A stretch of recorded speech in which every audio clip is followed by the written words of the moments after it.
Hello everyone. मुख्यमंत्री अभ्युदय योजना में आपका बहुत बहुत स्वागत है। देखिए, फिजिक्स में हम लोग का जो टॉपिक चल रहा था, उस टॉपिक को हम लोग बोल रहे थे एटम्स एंड न्यूक्लियाई, परमाणु तथा नाभिक, है ना। इससे रिलेटेड जो भी टॉपिक्स थे वो हम लोगों ने पिछले 4 लेक्चर में क्लियर कर लिए थे। अब जो बात थी तो देखो, जैसे परमाणु था, तो परमाणु से रिलेटेड जितनी भी बेसिक अंडरस्टैंडिंग थी वो सब हमने डिस्कस कर ली थी। जैसे परमाणु क्या होता है ना, परमाणु क्या होता है। फिर परमाणु के संबंध में जो इंडिविजुअली अलग अलग पोस्टुलेट्स आए, जैसे आपका टॉमसन आया, फिर उनके में कुछ ड्रॉबैक हो गए, रदरफोर्ड आया, वहाँ पे भी कुछ कमियां आ गई, उनको सुधारने के लिए बोर भैया आए, बोर के बाद सोमरफील्ड आए। फिर जो फिजिक्स से परस्पेक्टिव से रिलेटेड था वो था कि इन्होंने हाइड्रोजन का एक इंडिविजुअली दिया था, और हाइड्रोजन को इन्होंने क्या किया था, डिस्क्राइब किया था। तो ये तो परमाणु से रिलेटेड था, हम लोगों ने इसको देख लिया था, या सर ने आप लोगों को पूरा डिस्कस किया था। साथ में यहाँ पे जैसे सीरीज अलग अलग आ रही थी, है ना, स्पेक्ट्रम सीरीज। जैसे हम लोग बोल रहे थे ये लाइमन बामर पास्चन ब्रैकेट फुंड, मतलब एक लेवल से कहाँ ऊपर तक जा रही थी। फिर फर्स्ट कक्षा में आ रही थी लाइमन, सेकंड में आ रही थी बामर, थर्ड में पास्चन, फोर्थ में ब्रैकेट, फिफ्थ में फुंड। इस टाइप की चीज़ें थी। और वहाँ पे लैम्डा से रिलेटेड चीज़ें आपकी हो गई थी, है ना। लैम्डा क्या, तरंग दैर्ध्य निकालने वाली चीज़ें थी। वो होने के बाद जो दूसरा टॉपिक है इसी से अटैच है ना, जैसे एटम्स से रिलेटेड तो जितनी भी बेसिक चीज़ें थी वो सब आपने डिस्कस कर ली।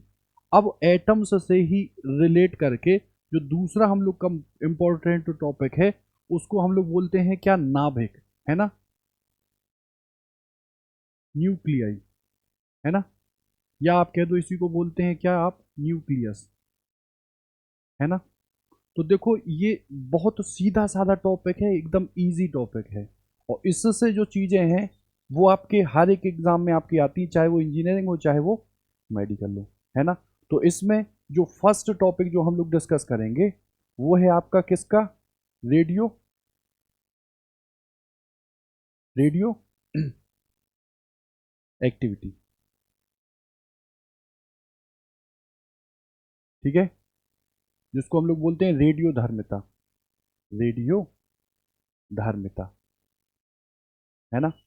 उसके बाद जो एक और नेक्स्ट टॉपिक है उसको क्या बोलते हैं हम, न्यूक्लियर एनर्जी, ठीक। तो ये आप बेसिक क्लासेस से पढ़ते चले आ रहे हैं, क्योंकि केमिस्ट्री में भी रेडियो एक्टिविटी था 11th में, और फिर 12th में जो हम लोग फिजिक्स में पढ़ रहे हैं वहाँ पर भी है। तो जो मेन प्रोसेस है कि रेडियो एक्टिविटी मतलब क्या है, स्थायित्व मतलब क्या है, स्थायित्व ग्रहण करने के लिए जो इंडिविजुअली रेज निकालते हैं, जैसे अल्फा रेज है, बीटा रेज है, गामा रेज है, तो उनकी क्या क्या प्रॉपर्टीज होती है ना। साथ में अगर बात करो तो अल्फा किरण अगर निकल रही हैं तो वो क्रमांक में कुछ चेंज कर देंगी, परमाणु क्रमांक में, या कुछ चेंज परमाणु भार में कर देंगी। वैसे ही सेम अगर बीटा किरण निकल रही हैं तो वो भी कुछ चेंजेस करेंगी। फिर गामा जो निकल रही हैं उनकी क्या प्रॉपर्टी है, जैसे इलेक्ट्रोमैग्नेटिक वेव है गामा किरण, तो वो क्या इंडिविजुअली वैद्युत क्षेत्र में अपना कोई प्रभाव दिखाएगी, वैद्युत क्षेत्र के अलावा वो चुंबकीय क्षेत्र में क्या वो अपना प्रभाव दिखाएगी। तो वो सारी जो रेज हैं जो इंडिविजुअली निकलती हैं, कब निकलती हैं, तो रेडियो एक्टिविटी के फिनोमेना में, घटना में। तो इसको किसी ने ऑब्जर्व किया होगा, तो बैकुरल सर थे जिन्होंने किया। बाद में बैकुरल सर से इम्प्रूवमेंट करके मैडम क्यूरी ने रेडियम की खोज की, तो वहां पे पाया कि जितनी तेजी से आपका ये देता है जो रेडियो एक्टिव एलिमेंट है, जैसे यूरेनियम बात करो, तो उससे बहुत अधिक प्रभावी जो है वो कौन सा है आपका, रेडियम है। तो उनसे रिलेटेड चीजें हो गई। अब वो अल्फा बीटा और गामा वाली चीज जो है वो हम लोग के एग्जाम परस्पेक्टिव से उतनी ज्यादा यूज तो है नहीं, है ना, कि ये फिनोमेना क्या है ये तो पता है आपको। फिर अल्फा बीटा, तो इससे जो मैक्सिमम जो हम लोगों के फिजिक्स पर्सपेक्टिव से यूज है वो तीन चीजें हैं यहाँ रेडियो धर्मिता में। तो एक सोडी ने, आप कह लो रदरफोर्ड ने, रदरफोर्ड ने और सोडी ने एक रूल दिया था, है ना। इन्होंने एक पैटर्न को ऑब्जर्व किया कि कोई भी अगर रेडियो एक्टिव एलिमेंट है तो उसका जो क्षय होता है वो एक निश्चित पैटर्न में होता है। तो उसके आधार पर इन्होंने एक एक पोस्टुलेट दिया या एक फॉर्मूला ड्राइव किया। वो फॉर्मूला हम लोगों को यूजफुल है, ठीक। फिर दूसरा, इसी में एक दूसरा जो पार्ट था वो था कि कोई भी रेडियो एक्टिव एलिमेंट हो तो उसके लिए एक चीज डिफाइन होती है और उसको बोलते हैं हम लोग अर्ध आयु, जिसको हम लोग क्या बोलते हैं, हाफ लाइफ। ठीक है, क्या बोलते हैं, हाफ लाइफ। इसके बाद एक और टर्म आता है जिसको हम लोग अभी आगे क्या बोलेंगे, औसत आयु, है ना, औसत आयु। ठीक। फिर इसी में एक और नया टर्म आएगा जिसको हम बोलेंगे डिके कांस्टेंट, या इसी को हम लोग क्या बोलेंगे, क्षय नियतांक। ठीक है। तो ये मोस्ट इंपॉर्टेंट टॉपिक है, इन्हीं से हम लोगों के क्वेश्चंस बन जाते हैं। जैसे कभी कभार जो देने को अगर वो चाहे तो जैसे अभी मैंने आपसे कहा अल्फा कण, है ना, बीटा कण, और फिर सर गामा किरणें, है ना। तो वो नंबर ऑफ अल्फा कण पूछ लेता है कि कभी कभी हमको मान लो उसने दे दिया थोरियम दे दिया, या पोलोनियम दे दिया, या प्लूटोनियम दे दिया, या यूरेनियम दे दिया। ठीक। तो वहां से ये नंबर ऑफ कुछ अल्फा कण निकाल देगा, नंबर ऑफ बीटा कण निकाल देगा, और वो पूछेगा कि जो फाइनली जो ये निकल के आएगा, मतलब ये जो इंडिविजुअली फाइनली एटम आएगा उसकी परमाणु क्रमांक या परमाणु भार क्या होगा, उसमें नंबर ऑफ इलेक्ट्रॉन क्या होंगे, उसमें नंबर ऑफ प्रोटॉन क्या होंगे। ठीक। तो इस टाइप की चीजें भी पूछता है। अभी हम क्वेश्चंस लेंगे तो उसमें ये बहुत और ज्यादा क्लियर हो जाएगा। ठीक। उसके बाद जो दूसरा टॉपिक हम लोग का है उसको हम लोग क्या बोलते हैं, न्यूक्लियर एनर्जी। क्या बोलते हैं, न्यूक्लियर एनर्जी। ठीक। ठीक। तो जैसे जो अभी रेडियो एक्टिविटी की घटना है उसका हम लोग अच्छाई में यूज करेंगे। तो जैसे सबसे पहला जो एग्जाम्पल है आपका वो क्या है, सन, है ना। जो सूर्य है उसकी बहुत इनॉर्मस जो एनर्जी का जो मेन रीजन है वो क्या है, न्यूक्लियर फ्यूजन है। तो इनको हम पढ़ेंगे, मतलब जो इंडिविजुअली घटनाएं हैं, जैसे नाभिकीय संलयन में होता क्या है, नाभिकीय विखंडन में होता क्या है, हाइड्रोजन बम किस सिद्धांत पर आधारित है, नियंत्रित श्रृंखला अभिक्रियाएं क्या होती हैं, है ना, नियंत्रित श्रृंखला अभिक्रियाएं क्या होती हैं, अनियंत्रित श्रृंखला अभिक्रियाएं, अनियंत्रित श्रृंखला अभिक्रियाएं क्या होती हैं, है ना। फिर आपने नाम सुना होगा नाभिकीय रिएक्टर, है ना। नाभिकीय रिएक्टर जो अलग अलग हम लोगों का यूज करते हैं रेडियो एक्टिव एलिमेंट का एनर्जी जनरेशन में, तो उनकी क्या प्रोसेस है, उन सबको हम लोग इस टॉपिक में डिस्कस करेंगे, जिसका क्या नाम है आपका, न्यूक्लियर एनर्जी।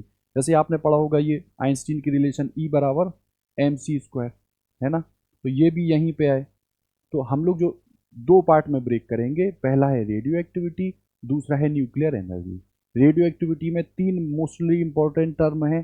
पहला है सोडी ने एक रूल दिया, रदरफोर्ड और सोडी ने, वो था किसका, जो डिसइंटीग्रेशन हो रहा है इंडिविजुअली आपके किसी भी रेडियो एक्टिव एलिमेंट का, तो उसके लिए इन्होंने क्या रूल दिया। ठीक। अब इन्होंने डिफाइन जब किया तो वो ये किया कि कोई भी रेडियो एक्टिव एलिमेंट है तो वो रेडियो एक्टिव एलिमेंट एक निश्चित टाइम इंटरवल में अपनी जो मात्रा है उसका कितना होता है, आधा, है ना। उसी को हम लोग क्या बोलते हैं, टाइम, हाफ लाइफ। ठीक है, किसकी, रेडियो एक्टिव एलिमेंट की। उसके बाद जो नेक्स्ट है वो क्या है, आप कह लो कि सक्रियता वाली चीज। ठीक है, सक्रियता वाली चीज, तो इसको भी हम देखेंगे। साथ में एक दो जो फुटकर टाइप के फॉर्मूले हैं उनको भी देखेंगे। ठीक है, तो देखो सीधा हम लोग आते हैं किस पे, अपने किस रूल पे आते हैं। तो ये जो रूल था ये किन का था, आपका रदरफोर्ड और सोडी का था। ठीक है,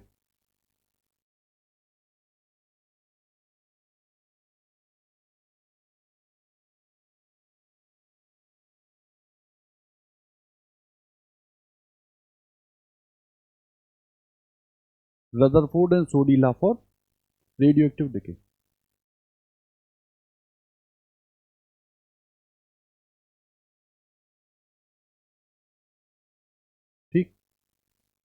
तो ये जो रदरफोर्ड और सोडी का जो लॉ है वो क्या कहता है, तो इन्होंने ऑब्जर्व किया रेडियो एक्टिव एलिमेंट को, और इन्होंने बताया कि इन रेडियो एक्टिव एलिमेंट का जो क्षय होता है, क्षय होता क्यों है, अल्फा रेज, बीटा रेज और गामा किरणों के निकलने की वजह से। ठीक, तो इनका जो क्षय होता है वो एक स्पेसिफिक पैटर्न पे होता है।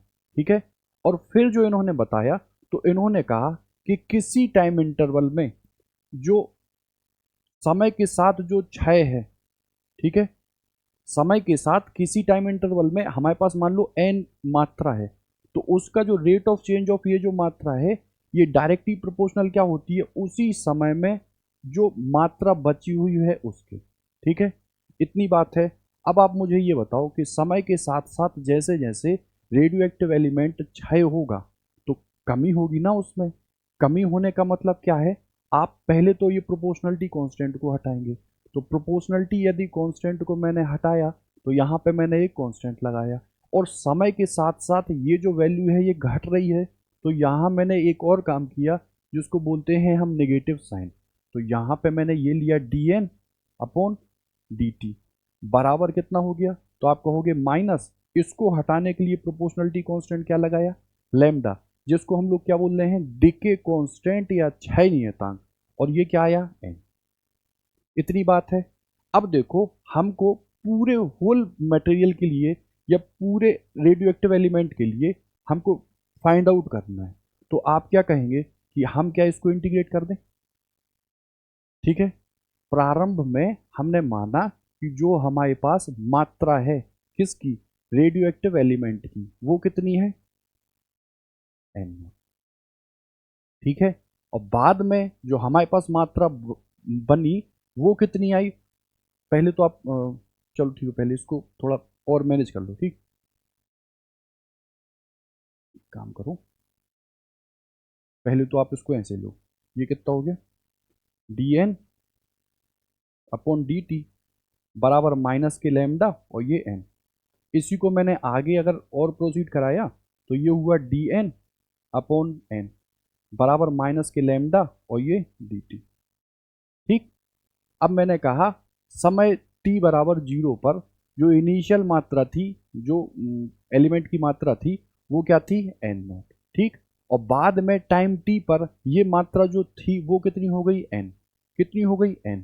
तो आप कहोगे कि पूरा फाइनल निकालने के लिए हम इसको इंटीग्रेट करें। ठीक, अब देखो समय t पर, समय t बराबर 0 पर ये जो मात्रा थी ये ओरिजिनल थी कितनी n नॉट, और जैसे जैसे समय गुजरा तो समय t पर ये मात्रा कितनी हो गई n। ठीक है, अब आपको पता है dn अपॉन n जो इंटीग्रल लेता है वो क्या लेता है, वो लेता है लॉग लेता। ठीक, तो यहाँ कितनी बात आ गई, तो यहाँ जो बात आई वो अपनी आ गई लॉग, ठीक है, n टू द बेस कितना हो गया ये e। अब ये जो बात करें तो ये n नोट था और ये n था, बराबर ये कितना है, तो भाई ये लैम्डा तो कांस्टेंट था, और dt का आप इंटीग्रेशन करो तो मान लो ये t आता, ये कितनी लिमिट ले रहा, 0 से t। ठीक है, जब ये ले रहा तो यहाँ पे अगर मैंने इसको रखा इनिशियल लिमिट को तो ये आया l। ठीक है, और देखो माइनस के क्या आया log n naught to the base e बराबर क्या आया माइनस के लैम्डा, और ये कितना आ गया टी माइनस 0, ये कितना हो गया माइनस के लैम्डा टी, ये कितना आ गया, ये log M minus log N होता है, log M upon log N, तो ये कितना हो गया लॉग, और ये आ गया एन अपॉन एन नॉट बराबर लैम्डा टी। और देखो ये बेस क्या था ई, तो अगर मैं आपसे कहूँ कि एन बराबर कितना आया, एन अपॉन एन नॉट बराबर कितना आया, तो आप कहोगे ई की पावर, इसको ले लो लैम्डा टी। आगे अगर मैं इस एन नोट को इधर ट्रांसफर कर दूं तो ये क्या निकला, एन बराबर एन नोट ई की पावर माइनस के लैम्डा टी। ठीक है, तो ये जो था ये रिजल्ट निकला विद द हेल्प ऑफ आपके रदरफोर्ड और सोडी के नियम के थ्रू, है ना, जहां पे एन क्या है शेष मात्रा, एन नोट क्या है इनिशियल मात्रा, लैम्डा क्या है डिके कांस्टेंट, और टी क्या है समय। इतनी बात है, इसमें कोई दिक्कत तो है नहीं। ठीक, तो ये रूल अभी हम लोग का यूज होगा, क्लियर। अब देखो यहीं पे इन्होंने हमको ये भी डिफाइन करा दिया कि कोई भी रेडियो एक्टिव एलिमेंट है तो उसका जो हाफ लाइफ है वो कितना होता है।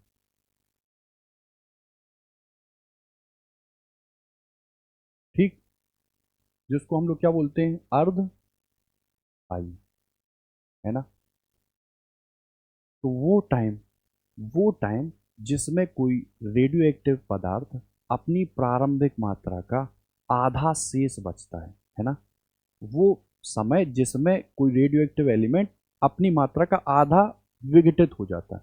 जैसे अगर 100 है और जो टाइम इंटरवल है टी हाफ, अगर उसको लें तो वो कितना विघटित हो जाए, आधा।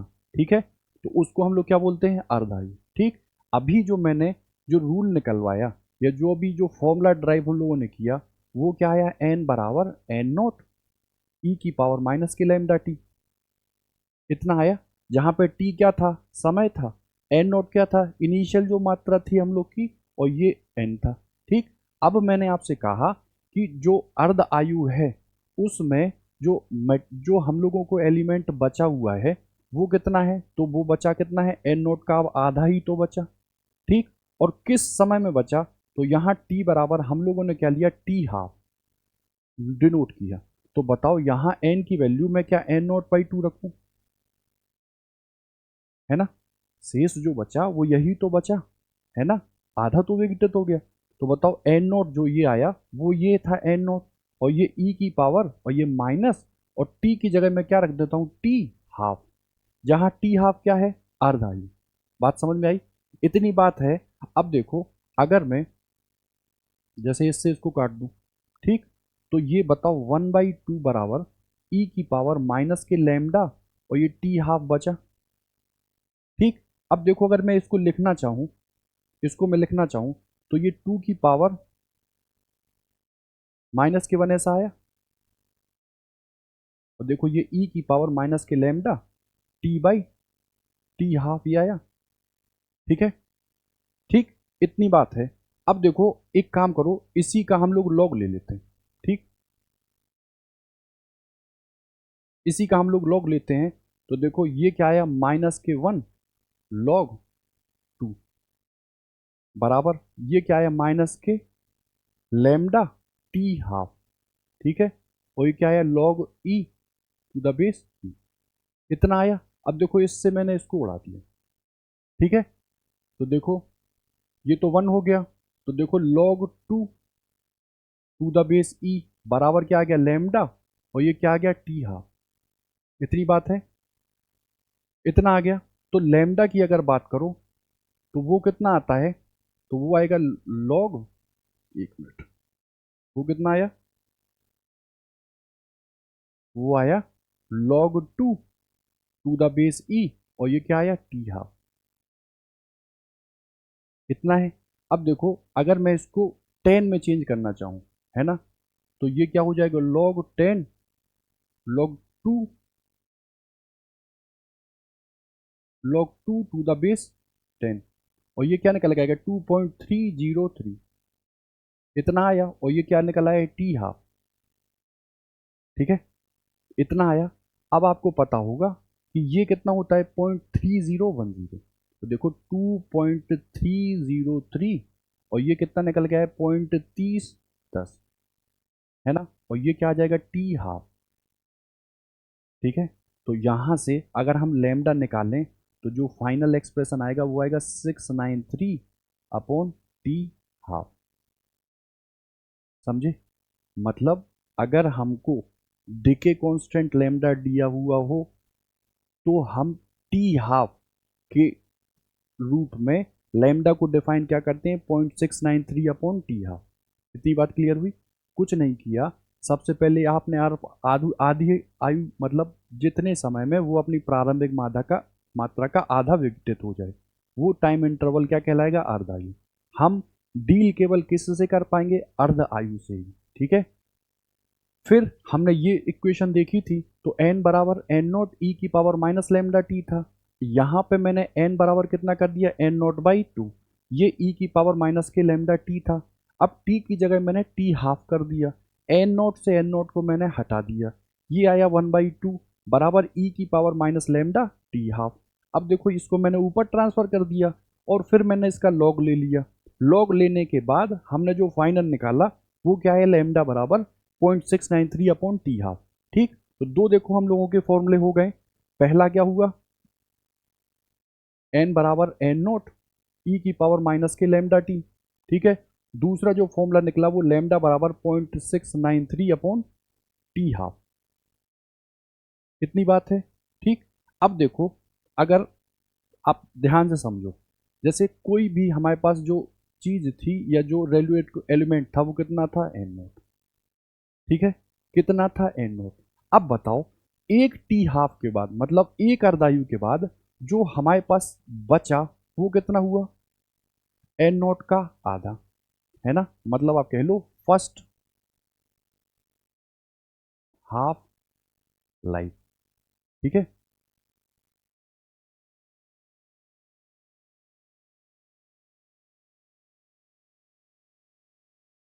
पहले अर्धायु में कितना बचा, एन नॉट बाई टू। अब आप बताओ सेकेंड हाफ लाइफ में कितना बचा, सेकेंड हाफ लाइफ में कितना बचा, तो जो बचा है उसका फिर आधा विघटित हो गया। तो ये बचा कितना, तो आप कहोगे एन नॉट बाई फोर, इसका आधा। आप फिर मुझे बताओ थर्ड हाफ लाइफ में कितना हो जाएगा। ठीक, तो इसका आधा, यानी कि एन नॉट बाई फोर का ये कितना हो जाएगा, एन नॉट बाई एट।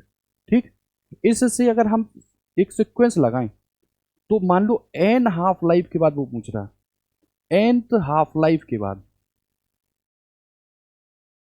ठीक, तो एन हाफ लाइफ के बाद अगर यहां ध्यान से आप समझो तो ये इनिशियल में कितना है, तो क्या मैं इसको ऐसे डिजाइन कर दूं। ठीक है, देखो इनिशियल में तो इतना ही है। अब देखो ये हुआ बचा, तो ये क्या हुआ, एन नोट ये रहा, और मैं वन बाई टू की पावर क्या मैं यहां वन कर दूं, मतलब एक हाफ लाइफ के बाद इतनी मात्रा बची। ठीक है, अब दूसरी हाफ लाइफ को अगर देखो तो क्या मैं ये यहाँ एन नोट और ये वन बाई टू की पावर क्या मैं यहाँ दो का स्क्वायर कर दूं, यानी कि ये पावर कर दूं। ठीक, ऐसे ही थर्ड हाफ लाइफ की अगर बात करो तो क्या मैं N naught one by two और यहाँ थ्री कर दूं। ठीक, तो देखो जितनी हाफ लाइफ है, number of half life one two three. ठीक, और यहाँ कोई हाफ जीरो, तो देखो जो ये है वही तो यहाँ आ रहा, जो हाफ लाइफ यहाँ है वही तो यहाँ आ रहा। तो देखो nth हाफ लाइफ के लिए जो फॉर्मूला डिजाइन हुआ वो क्या हुआ, एन नॉट और ये वन बाई टू और ये पावर कितनी हो गई, एन। समझ में आया। तो एक तो हुआ ये कि ये जो हमारे पास अब शेष मात्रा बची है वो nth हाफ लाइफ बाद इतनी रहती है, यानी कि एन बराबर N naught one by two की पावर एन। ठीक है, अब जहां पे एन क्या है, तो आप कहोगे एन जो है वो नंबर ऑफ हाफ लाइफ, है ना। ठीक है, अर्ध आयुओं की संख्या, अर्ध आयु काल की संख्या। ठीक है, और देखो जो एन डिफाइन है वो क्या है, तो ये है कुल समय। ठीक है, और ये क्या है, टी हाफ। समझे, तो एक तो निकला एन बराबर एन नोट ई की पावर माइनस के लेमडा टी। दूसरा जो हम लोगों ने निकाला वो निकाला छह स्थिरांक लेमडा बराबर 0.693 अपॉन टी हाफ। ठीक, और जो थर्ड निकाला वो निकला कि जो शेष मात्रा हमारे पास बचती है किसी भी रेडियो एक्टिव एलिमेंट की, उसका जो फॉर्मूला निकल के आता है वो N naught one by two की पावर एन होता है, जहां पे एन होते हैं नंबर ऑफ हाफ लाइफ। ठीक है, जहां पे नंबर ऑफ एन क्या होते हैं, हाफ लाइफ। और देखो एन का जो फॉर्मूला निकला, तो एन का फॉर्मूला निकला, देखो टी बराबर एन टी हाफ। ठीक, अच्छा गड़बड़ हो रही है। ठीक है,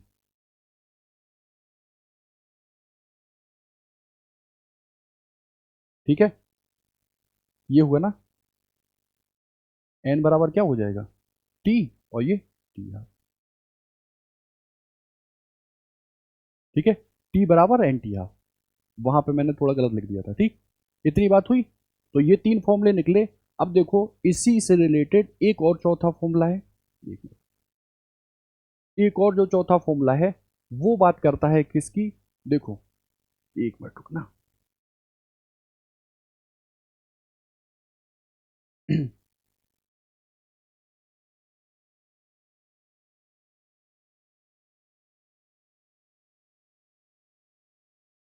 देखो,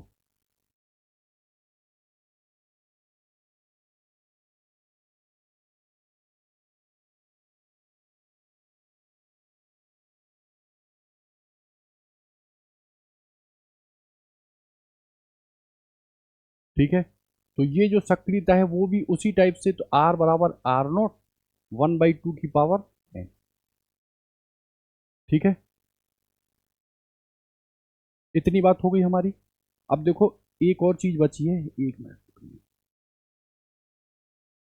तो ये है आपकी एन अर्धायुओं के बाद सक्रियता, ठीक। अब देखो इसी में एक छोटा सा और टॉपिक है जिसको हम लोग क्या बोलते हैं, औसत आयु, है ना, औसत आयु, ठीक। तो औसत आयु के लिए हम क्या करते हैं, एवरेज ले लेते हैं। तो देखो इसका सीधा सो जो है वो क्या है, सभी नाविकों, नाविकों की औसत, ठीक है, सभी नाविकों के औसत को, सभी नाविकों के आयु, है ना,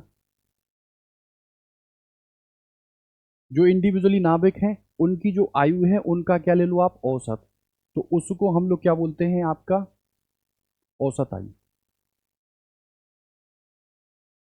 ठीक है, उसको क्या बोलते हैं हम लोग, औसत आयु, ठीक है। इसको हम किससे डिफाइन करते हैं, तो टाउ से, और ये क्या निकल के आता, 1/λ, ठीक है, ठीक। तो ये बात हो गई आपकी काय की, औसत आयु की।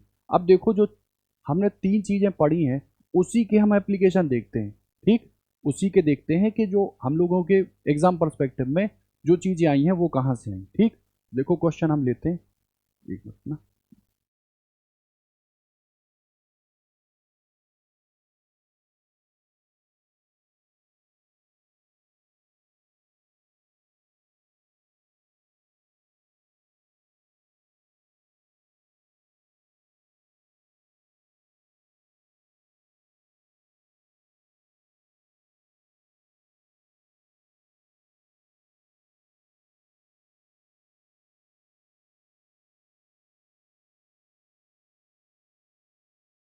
ठीक, दिखाई तो दे रहा है,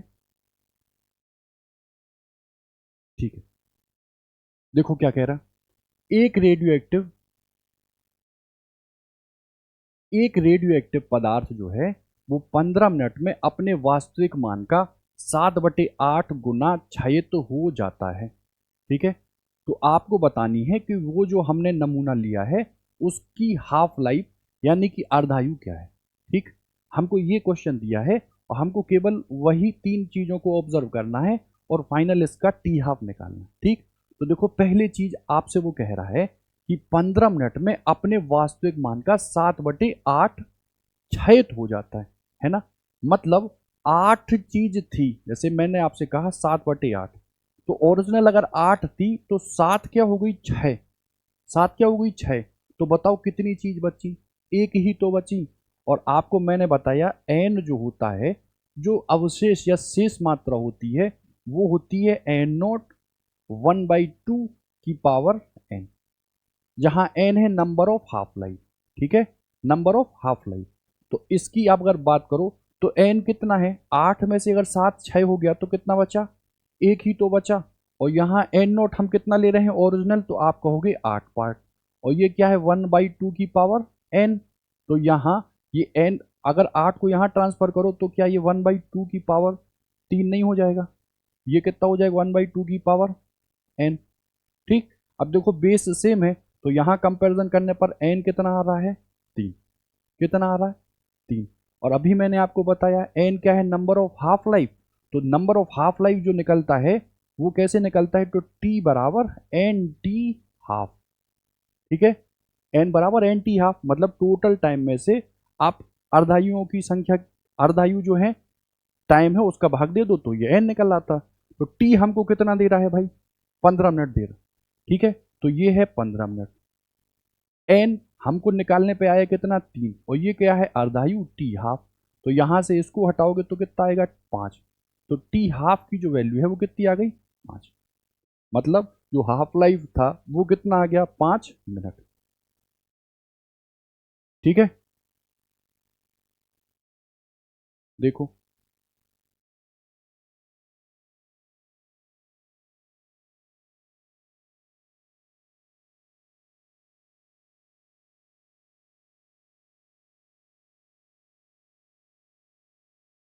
करिए जरा, इसको ट्राई करिए।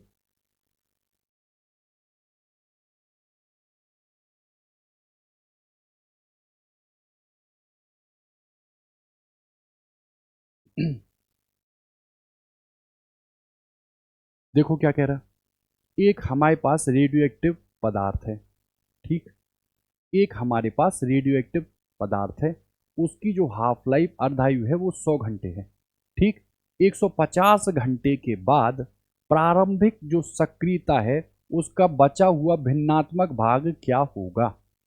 ठीक है, बचा हुआ भिन्नात्मक भाग क्या होगा। तो जो बचा हुआ भाग है वो ओरिजिनल का ही तो कोई भाग होगा। तो आप अगर इधर देखो तो यहाँ टी हाफ कितना है, 100, और देखो टोटल टाइम कितना है, 150। तो पहले क्या मैं टी बराबर एन टी हाफ को यूज करूं, तो देखो एन तो दिया है 150, एन की वैल्यू मुझे दी नहीं है, और देखो टी हाफ मुझे कितना दिया है, तो ये दिया है 100। तो यहां से एन की अगर मैं बात करूं तो ये 150/100, ये 3 और ये 2, 3/2 तो ये निकला, है ना। अब हम करेंगे क्या, तो हमें पता है कि ये जो शेष भाग बचता है ये ओरिजिनल का 1/2 की पावर एन होता। तो यहाँ पे हम क्या मान रख दें, देखो एन अपॉन एन नोट चाहिए ना, एन अपॉन एन नोट चाहिए। तो वो कितना आएगा, देखो यही तो है बचा हुआ भाग, ये है एन, और किसका, तो प्रारंभिक मान का बचा, देखो ये लिखा ना, प्रारंभिक सक्रियता का बचा हुआ भिन्नात्मक भाग यही तो होगा। और ये कितना निकल के आएगा, तो 1/2 की पावर एन, और एन अभी हल मैंने कितना निकाला, 3/2। इसको अगर आप और थोड़ा सा देखो तो ये क्या लिखा है, 1/3/2 की पावर 3/2। मैं इसको और थोड़ा सा तोड़ू तो ये क्या लिखा है, 2 की पावर 1+1/2। ठीक, और ये लिखा क्या है, तो 1, और ये क्या लिखा है, 2 की पावर 1, तो ये, और ये क्या लिखा है, √2। ठीक, तो यही भाग जो था वो क्या था, भिन्नात्मक। तो ये कितना आया, 1/2√2। ठीक है, 1/2√2।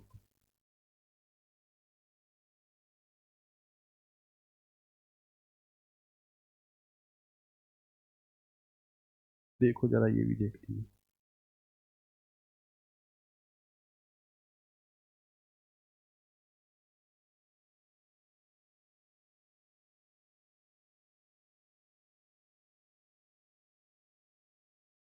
दिखाई दे रहा, हम्म, देखो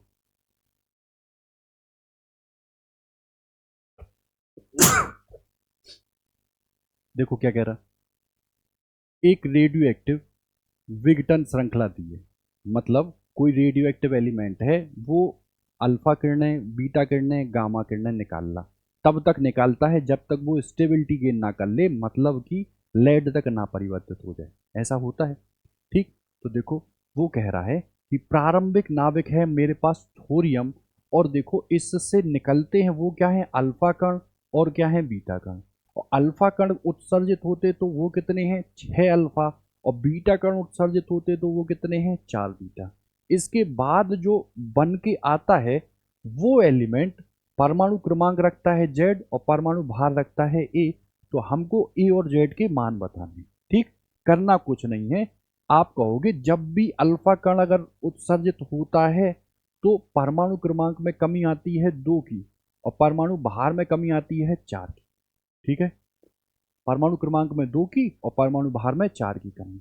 इसी कमी के आने की वजह से जो पीरियोडिक टेबल है उसमें जो जो डॉटर एलिमेंट है वो क्या हो जाता है, चेंज हो जाता है अपनी पोजीशन से, ठीक। और अगर बीटा कण निकलते हैं तो परमाणु जो भार है उसमें नो चेंज है ना, उसमें तो कोई चेंज नहीं होता है। लेकिन परमाणु क्रमांक में जो है वो एक की क्या हो जाती है, वृद्धि, ठीक है। तो सबसे पहले वो क्या निकाल रहे हैं, 6 अल्फा कण। तो जिससे निकालेंगे हम उसको ऑब्जर्व करें तो ये है थोरियम, ये है 90 और ये लिखा है 232, ठीक है। आपने कहा इससे 6 अल्फा निकलने हैं। तो जब 6 अल्फा निकलेंगे तो क्रमांक 2 के हिसाब से 6 दूनी 12 कम हो जाएगा। तो यहाँ अगर 12 कम हुआ तो ये क्या हो गया, 78। और कोई जो एलिमेंट है वो क्या है आपका, एक्स है। और अगर 6 ये निकले तो 4 की कमी होती है एक अल्फा से। तो ये कितने निकले हैं, 6। तो 6 चौके कितना हुआ, 24। तो 24 अगर यहाँ से कम कर दोगे तो कितना बचेगा, 208। 24 36 2 32, ये बचा। अभी तो ये क्या निकले थे, अल्फा। अब इससे हम क्या निकाल रहे हैं, बीटा। और कितने बीटा निकाल रहे हैं, तो 4 बीटा, ठीक है। अब 4 बीटा अगर निकालोगे तो क्रमांक में तो चेंज होता है, एक की वृद्धि होती है। लेकिन क्या भार में कोई चेंज होता, तो भार में, परमाणु भार में कोई चेंज नहीं होता। तो यहाँ 78 में आप 4 को ऐड कर दोगे, 4 ऐड कर दोगे तो 78 4 82। और ये क्या निकला, ये क्या निकला, मान लो एक्स, ये एक्स डैश मान लो, ठीक। और ये कितना निकला, 208, ठीक है। तो देखो 82 और 208 कहीं है, 82 ये है और ए की वैल्यू कितनी है, 208, ठीक है। यहीं पे वो आपसे क्वेश्चन ये पूछ लेता है कि देखो एक पूरी की पूरी सीरीज दी रहती है, उस सीरीज में वो सीधा एक एलिमेंट यहाँ लिख देगा, वो लिख देगा मान लो, ये लिख देगा मान लो एक्स, और ये ए और ये जेड, और यहाँ लिख देगा मान लो एक्स डैश, और यहाँ पे जो वैल्यू देगा वो मान लो 244, यहाँ दे देगा 80, यहाँ वैल्यू चेंज कर देगा, यहाँ वैल्यू चेंज कर देगा, वो बोल देगा कितना है, मान लो 70, और यहाँ कर देगा तो 276, ऐसे कुछ कहेगा। और कहेगा बताओ अल्फा कण कितने निकले और बीटा कण कितने निकले, ठीक। तो एक तो फॉर्मूला होता है, नहीं तो आप सीधा ही गिन दो। परमाणु भार में तो चेंज होता ही नहीं है। आप कहोगे कितना चेंज हो रहा, 36 से 44 हो रहा है ना, कमी हो रही ना, अच्छा तो और कुछ कर दो, 224 कर दो, ठीक। तो देखो कमी देख लो, उसके हिसाब से अल्फा कण निकाल दो, फिर आप क्रमांक को कम कर दो, और फिर क्रमांक यदि बढ़ रहा है तो उसमें उतने अल्फा बीटा कण जोड़ दो।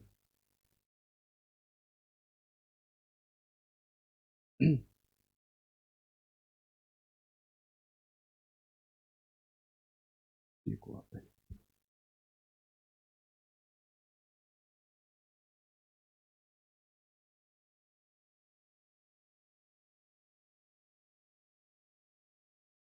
ठीक है, करिए इसको ट्राई।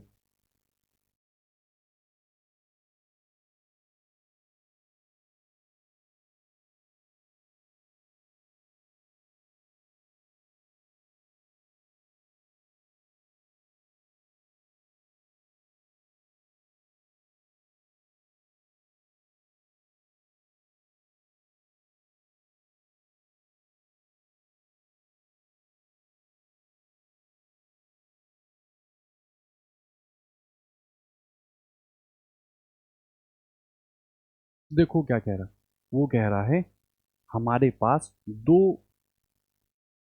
रेडियो एक्टिव पदार्थ हैं, ए और बी। इनके जो डिके कांस्टेंट है, क्षय नियतांक है, वो दिए हैं 10 लेमडा और लेमडा। प्रारंभ में वो कह रहा है दोनों के नाभिकों की संख्या समान है, ठीक है। अब वो कह रहा है तो कितने समय पश्चात ए तथा बी के नाभिकों का जो अनुपात है वो 1/E हो जाएगा, ठीक है। यानी कि वो कह रहा है कि एन नोट जो प्रारंभिक है वो दोनों में क्या है, सेम है, ठीक है।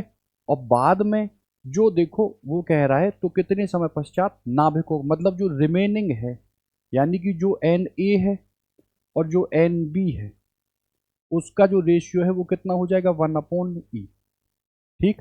अब इसको हम कैसे डील करें? तो आपने बताया 6 नियतांक है ना, तो आप कहोगे 6 नियतांक की बात करो तो इसको हम लोग लैम्डा लेते हैं। अब 2 है तो ये लैम्डा ए है, और लैम्डा ए की बात करो तो वो कितना है, आपका दिया है 10 लैम्डा। दूसरे की बात करो तो लैम्डा बी है, वो दिया है कितना आपको, लैम्डा। ठीक है, और प्रारंभ में नाभिकों की संख्या सेम है, तो देखो आप मान लो कि ये जो शेष बचा वो क्या था, एन, और एन ए बराबर क्या है, तो प्रारंभिक मात्रा एन नॉट, ठीक है, ई की पावर माइनस के लैम्डा ए और टी, यही तो होता। तो यहां देखो, अगर मैं लैम्डा ए की वैल्यू यहाँ 10 लैम्डा लिख दूं, ठीक है, तो ये हुआ एन ए बराबर एन नॉट ई की पावर माइनस के 10 लैम्डा और ये टी।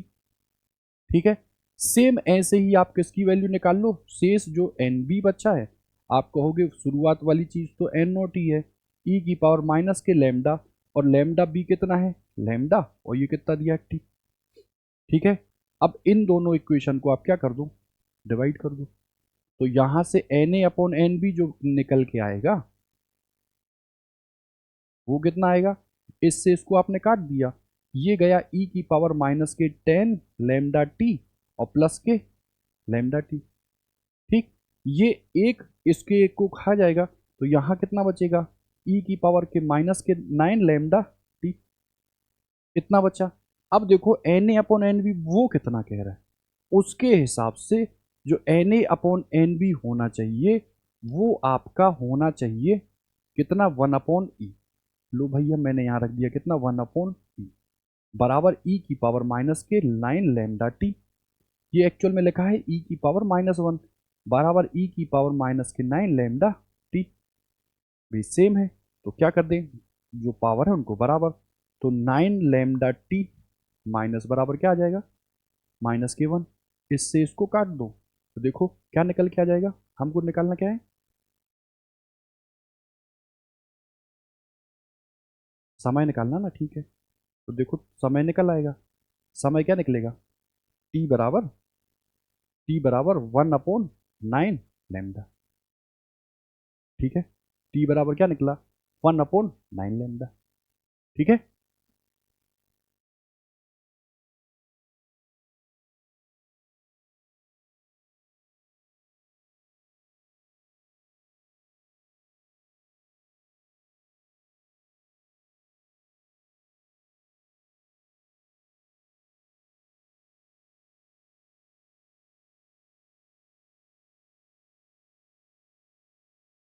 करिए इस क्वेश्चन को ट्राई करिए।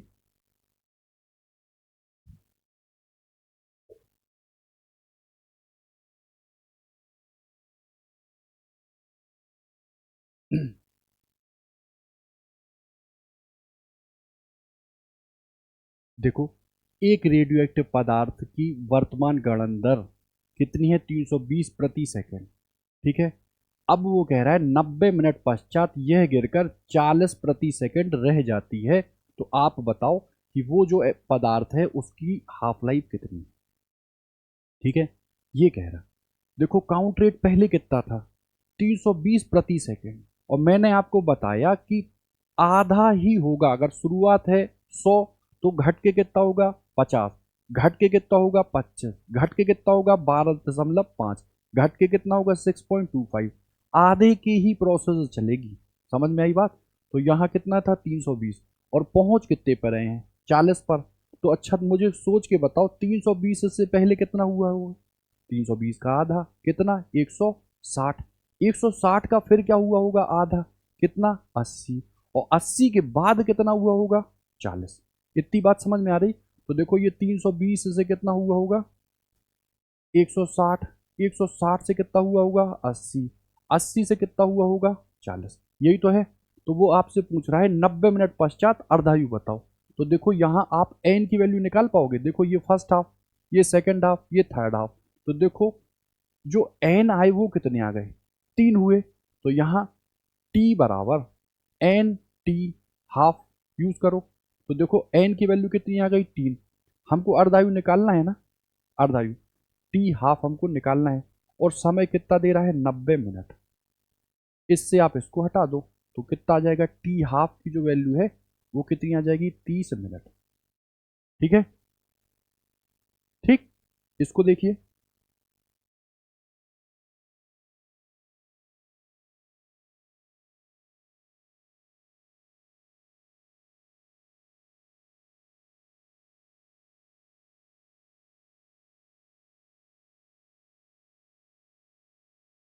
करिए ट्राई जरा इसको।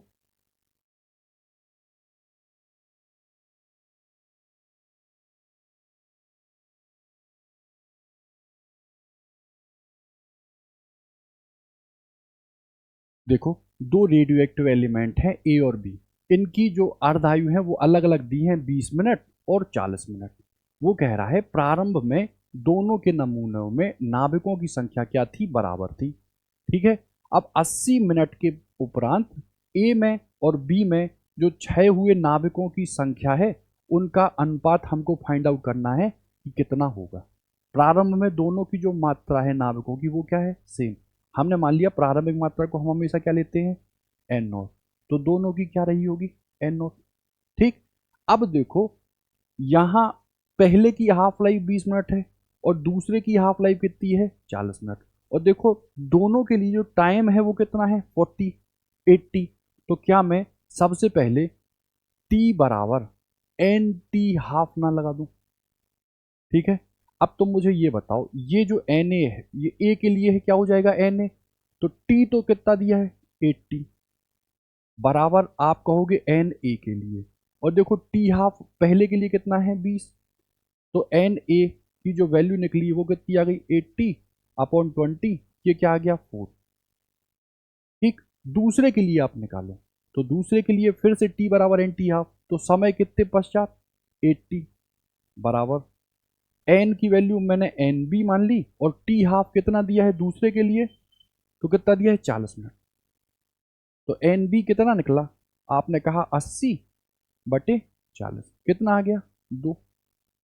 इतना आ गया। अब हमको क्या बताना है कि जो क्षय हुए नाभिकों की संख्या है वो बतानी है ना, क्षय हुए नाभिकों की संख्या बतानी। ठीक। करो, क्या करोगे, आप कहोगे एन बराबर एन नोट 1/2 की पावर एन होता है। ठीक। ये होती है अवशेष, अवशेष होती है। तो क्षय कितने होंगे, तो कहोगे, आप कहोगे ये तो है भैया मात्रा जो है, और ये बची हुई मात्रा है जो इंडिविजुअली हाफ लाइफ के बाद बची है। तो जो क्षय हो गए वो कितने हो गए होंगे, एन नॉट में से एन नॉट 1/2 की पावर एन ले लो आप। ठीक है। यही तो बचा। और पहले ये जो बचा ये, मान लो ये ए के लिए था और ये बी के लिए था। ठीक है। और ये लो ए के लिए था, ये बी के लिए था, और ये एन नॉट 1/2 की पावर एन, और ये ए है और ये बी है। ठीक है। अब ध्यान से समझना। तो देखो, मैं यहां से एन नॉट को कॉमन ले लूंगा और उन दोनों को मैं हटा दूंगा, काट दूंगा। तो यहां कितना बचा, आप कहोगे 1 - 1/2, और एन ए कितना दिया हुआ है हमको, 4। ठीक है। और यहाँ 1 - 1/2, एन बी कितना दिया हुआ है, तो 2। ठीक है। 2 दूनी 4 दूनी 8 दूनी 16, 16 इधर गया तो 16 में से एक गया तो कितना, 15/16। ठीक है। और यहाँ 2 दूनी 4 हुआ, 4 में से एक गया तो 3/4। ठीक है। अब और उड़ा दो, तो 4 × 4 = 16। ये कितना आया, 15/4, और ये 1/3, 3×5 = 15। तो देखो 5/4 जो है वो क्या आ गई, वो क्या आ गई, नाभिकों का अनुपात है जो क्षय हुए हैं। ठीक है। देखो 5:4। ठीक है, ठीक है ना। अगर वो पूछता शेष बचे हुए, है ना, शेष बचे हुए, तब शेष बचे हुए के लिए हम क्या करते हैं कि जो शेष मात्रा होती वही होती है एन नोट 1/2 की पावर एन। तो अगर ए के लिए लेते तो एन नोट 1/2, देखो कितना निकल रहा था, 4। और देखो रेशियो ले लेते एन नोट 1/2, यहां कितना आ रहा था, 2। ठीक। काट देते, तब वो बचती शेष। और वो यहां क्या कह रहा है, क्षय हुआ, जितना नाभिक क्षय हो गया। ठीक है।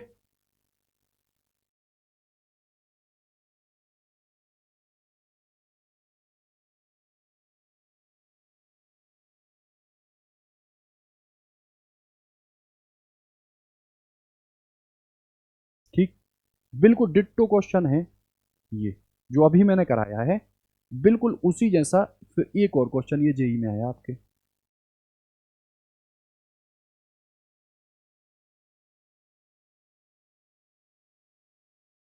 ठीक है, करिए इसको ट्राई।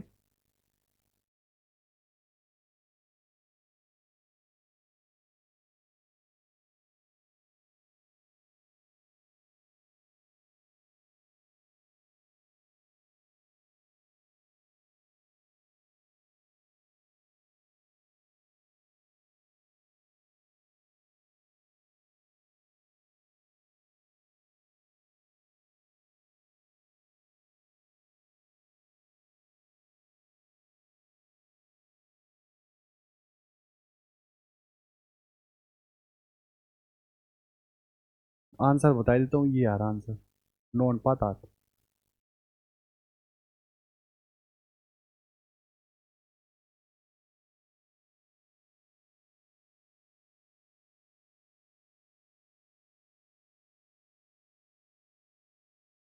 देखो, दो रेडियो एक्टिव पदार्थ हैं, ए है और बी है, उनकी हाफ लाइफ 10 मिनट दी हुई है और 20 मिनट दी हुई है। मतलब टी टी हाफ ए और टी हाफ बी 10 और 20 दिए। प्रारंभ में किसी नमूने में दोनों पदार्थों के नाभिकों की संख्या समान थी। ठीक है। 60 मिनट बाद उस नमूने में से ए तथा बी के विघटित नाभिकों की संख्या बताओ। विघटित है यानी कि अगर 100 है और 50 हट गया तो जो शेष बचा वो कितना हो गया। आप कहोगे 100 - 50 यानी कि 50। विघटित पूछ रहा है, ध्यान से समझना। जो हम ये फॉर्मूला लेते हैं वो एन नोट 1/2 की पावर n लेते हैं, ये बचता है शेष, है ना। तो विघटित कितना हुआ होगा। आप कहोगे हमेशा हम एन नोट मानते हैं ओरिजिनल मात्रा, तो ओरिजिनल मात्रा में से अगर ये शेष मात्रा को हम घटा दें तो यही तो विघटित हुआ होगा। ठीक है, तो इसी को हम लेते हैं क्या, विघटित। ठीक है, तो इसके लिए देख लो, वो कह रहा है टी हाफ किसके लिए है, पहले के लिए। टी हाफ ए के लिए वो कितना दिया है, आप कहोगे 10 मिनट। ठीक, और टी हाफ बी के लिए कितना है, तो वो है 20 मिनट, इतना है। और टी दिया है दोनों के लिए क्या है, वो 60 मिनट। ठीक, तो सबसे पहले हम लोग क्या निकाल लें, एन टी बराबर एन टी हाफ से एन की वैल्यू ए के लिए। आप कहोगे टोटल टाइम कितना है 60, और टी हाफ ए के लिए कितना है 10, ये कितना निकला 6। एन बी की बात करो तो टोटल टाइम कितना है 60 और कितना दिया है टाइम 20, कितना निकला 3, इतना निकल के आया। ठीक, तो आप कहोगे जो बची हुई मात्रा है एन नोट 1/2 की पावर, ये कितना आ जाएगा, एन ए के लिए कितना 6। और देखो दूसरे के लिए कितना आ जाएगा, एन नोट 1/2 की पावर कितना आ जाएगा 3। ये तो हुई शेष। हमको तो रिमेनिंग मात्रा बतानी है ना, मतलब 6 वाली मात्रा बतानी है। तो देखो वो कितनी हो जाएगी, एन नोट माइनस, और ये कितनी हो जाएगी, एन नोट माइनस। इतनी बात हो गई। तो यहां से फिर ये कॉमन आ जाएगा, ये कॉमन आए तो कितना था एन नोट, इधर भी कितना कॉमन आ जाएगा एन नोट, ये आ जाएगा 1 - 1/2 की पावर 6, और इधर आ जाएगा 1 - 1/2 की पावर 3। इससे इसको उड़ा दो, दो दो तीन चार दो 32 64, कितना आया 64, 1 - 1/64, और ये है 1 - 1/8। ठीक है, 1 - 1/8, यहाँ एलसीएम ले लो, तो 64 - 1 64, और ये 8 - 1 और ये 8, काट दो 8 × 8 64, ये कितना बचा 63, ये कितना बचा 8, ये कितना बचा 1, ये कितना बचा 7, 7 नाम कितना हुआ 63, कितना आ गया 9:8।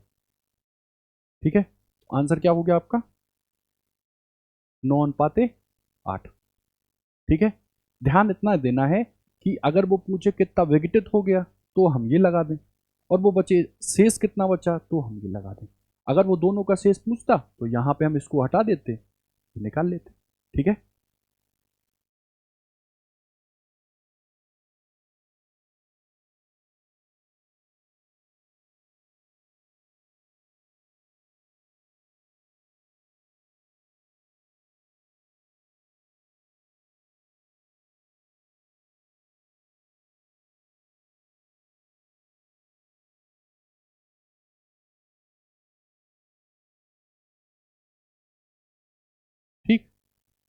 दिखाई दे रहा?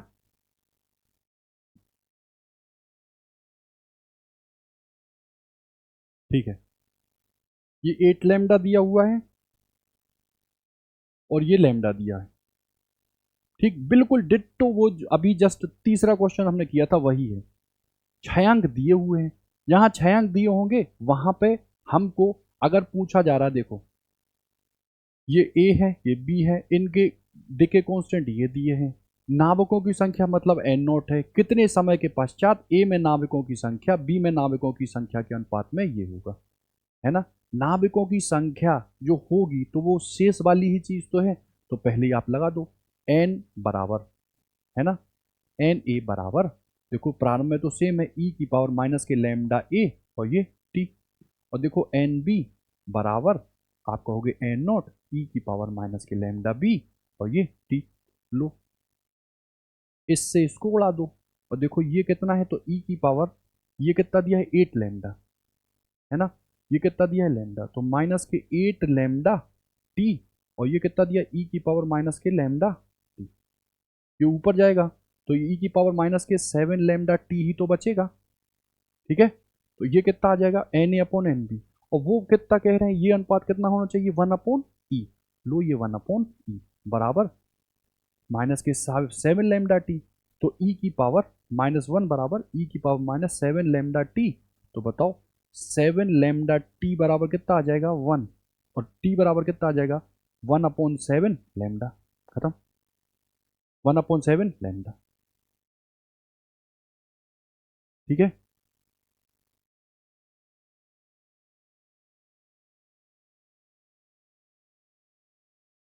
इसको करिए।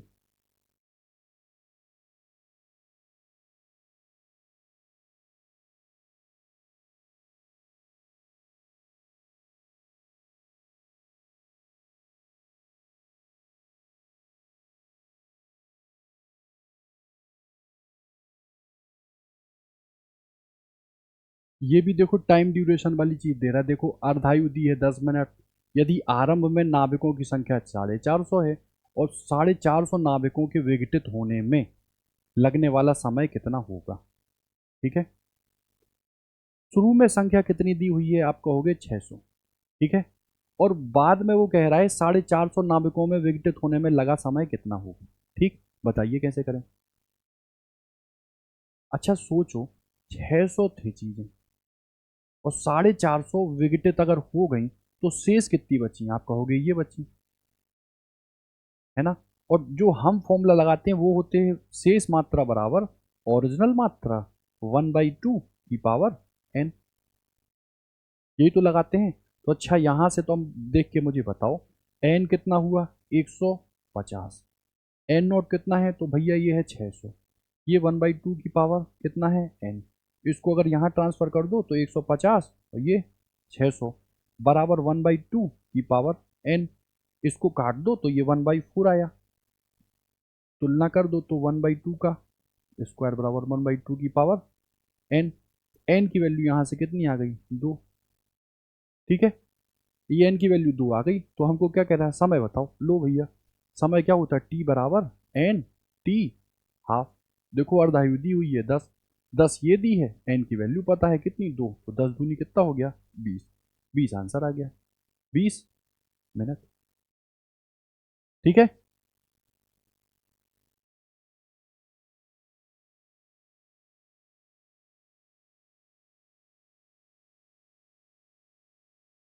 इसको करिए।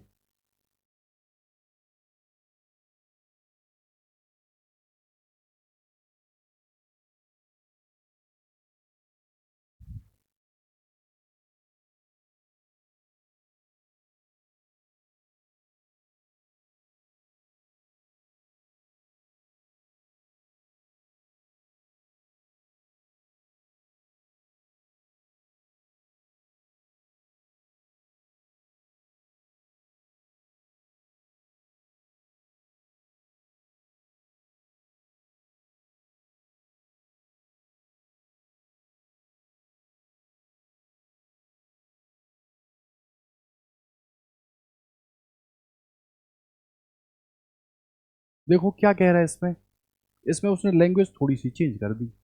एक रेडियो एक्टिव एलिमेंट है, उसकी अर्धायु 30 मिनट है। ठीक, इसी रेडियो एक्टिव पदार्थ के 40% क्षय से, है ना, मतलब वो 40% तो क्षय हो गया, 40% वो क्षय हो गया। हमको जो डेटा दिया है वो 40% क्षय से और 85% तक क्षय होने में जो लगा समय है हमको वो बताना है। ठीक है, ध्यान से समझना। यहां वो कह रहा है 40% क्षय हो गया, 40% क्षय हो गया। तो बताओ अभी जो क्षय होने की जो कैलकुलेशन हमको करनी है वो कितने रिमेनिंग पार्ट से करनी है। तो 40 तो गया, तो बचा कितना, 60%। कितना बचा, ये 0.6। कितना बचा, 0.6। तो यहां मैं 0.6 लिख दूं और ये प्रारंभिक मात्रा का लिख दूं। ठीक, और देखो कब तक हुआ, तो 85% तक क्षय होने में लगा समय। ठीक है, तो 85% तो क्षय हो गया। तो बताओ 85% क्षय होने में तो यहां कितना बचा, 15%। ठीक है, दशमलव लगाओ, यहां जीरो बढ़ाओ, यहां क्या बचा, 0.15, इतना बचा। तो आप मुझे केवल इतना बताओ कि ये मान लो N2 है, ये वाला, और ये क्या है, N1 है। तो N2 और N1 का जो रेशियो है वो कितना आया, N2 और N1 का जो रेशियो है वो कितना है। आप कहोगे ये है 0.59, 0.15, और ये क्या है, N0, ये है 0.6 N0।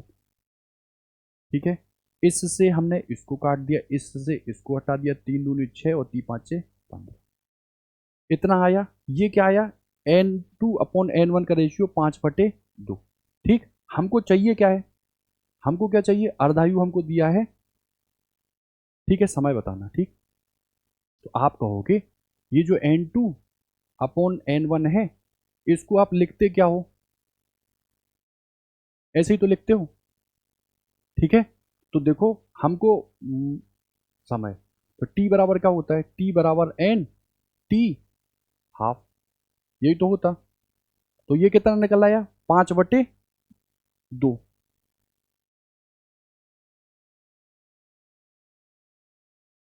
थोड़ा सा गड़बड़ कर दिया ना, देखो इधर देखो।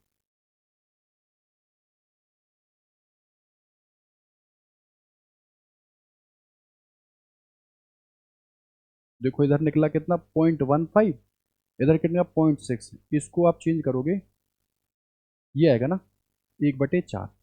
ठीक है, यह N2/N1 बराबर 1/4। तो यहाँ वैल्यू रख दो। ठीक है, ये क्या निकला, 1/4। तो यहाँ जो n की वैल्यू आई वो कितनी आई,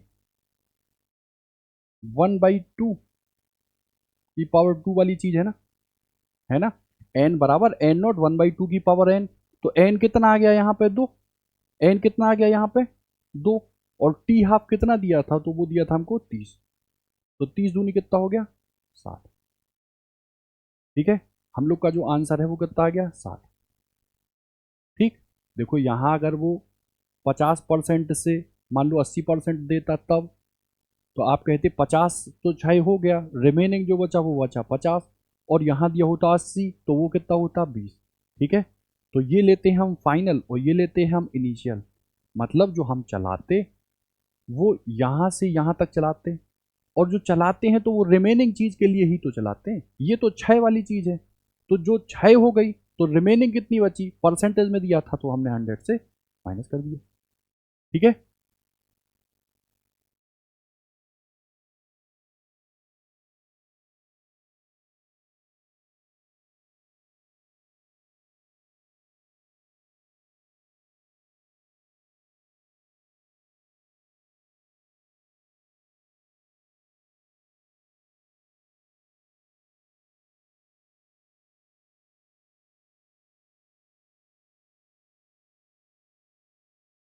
इसको करिए,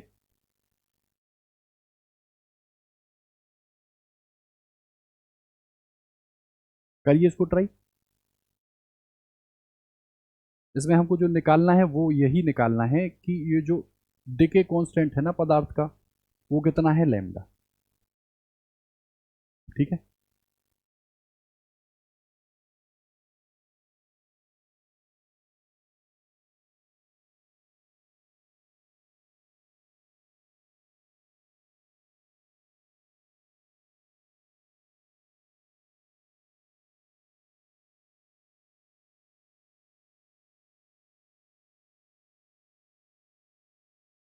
देखो एक हमारे पास रेडियो एक्टिव पदार्थ है, उसके T1 और T2 समयों पे जो सक्रियताएं हैं वो R1 और R2 हैं। हमको केवल इतना बताना है कि जो क्षय कांस्टेंट है वो ऑप्शंस में इस टाइप का आ रहा, ठीक, यही आ रहा। वो ऑप्शन वो चेंज कर देगा। तो आप कहो कि देखो T1 और T2 समयों पे पदार्थ तो रेडियो एक्टिवता एक ही है, तो हम तो जानते हैं R बराबर R0 ई की पावर माइनस के लैम्डा टी, ठीक है। तो यहाँ R0 तो सेम ही है जो ओरिजिनल मात्रा है, आप कहोगे ये है R0 ई की पावर माइनस, देखो T1 और T2 पे कितना दिया है, ठीक है, लो ये दिया है R1 बराबर R0 ई की पावर माइनस के लैम्डा, और ये समय कितना दिया है T1, ठीक। और R2 के लिए कितना दिया है, तो R0 ई की पावर माइनस के लैम्डा, और ये कितना दिया है T2, ठीक है। इतनी बात है। हमको क्या बताना है, लैम्डा। तो पहले आप इसको एक काम करो, भाग दे दो, ठीक है। ये भाग दे दिया तो यहाँ पे जो आया ये पावर ऊपर चली जाएगी, तो ई की power lambda T2 minus T1 बचा, और बराबर क्या आएगा, ये आएगा किसके बराबर, ये आएगा आपका R1 अपॉन R2 बराबर ई की power lambda T2 minus T1। इतना आया। हमको लैम्डा से मतलब है ना, तो एक काम करो, लॉग ले लो, लॉग R1 अपॉन R2 बराबर लैम्डा T2 माइनस T1। इतना आया। तो देखो, ठीक, कोई दिक्कत नहीं।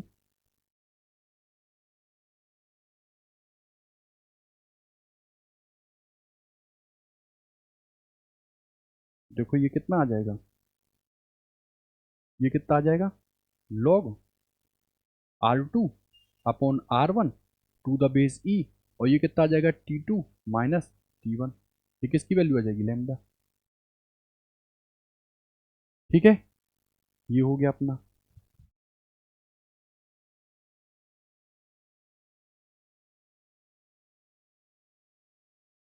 ठीक है,